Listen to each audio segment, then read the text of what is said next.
ডিএমপির ভাটারা থানার এএসআই মোহাম্মদ মেজবাউদ্দিন চিহ্নিত চাঁদাবাজ মোহাম্মদ মোবারক হোসেন নাফিসকে গ্রেপ্তার করেছেন।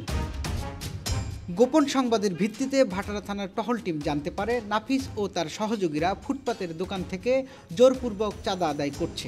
অভিযানে গিয়ে এএসআই মেজবাউদ্দিন নাফিসকে আটক করার সময় তার উপর সুইচ গিয়ার চাকু ও স্টিলের কাঁটা চামচ দিয়ে হামলা চালানো হয়। গুরুতর আহত হয়েও তিনি নাফিসকে গ্রেপ্তার করেন।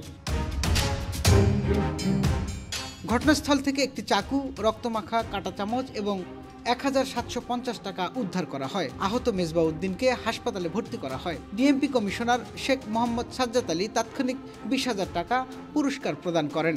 নাফিজের বিরুদ্ধে মামলা দায়ের করা হয়েছে। তার সহযোগীদের গ্রেপ্তারে অভিযান অব্যাহত রয়েছে। এএসআই মেজবাউদ্দিন বলেন, জনগণের জানমাল রক্ষায় ভবিষ্যতে দায়িত্বশীল থাকব। এই সাহসিকতার জন্য তাকে বিপিএম পুরস্কার প্রদানের ঘোষণা দেওয়া হয়েছে। Desk report, metro TV, Dhaka.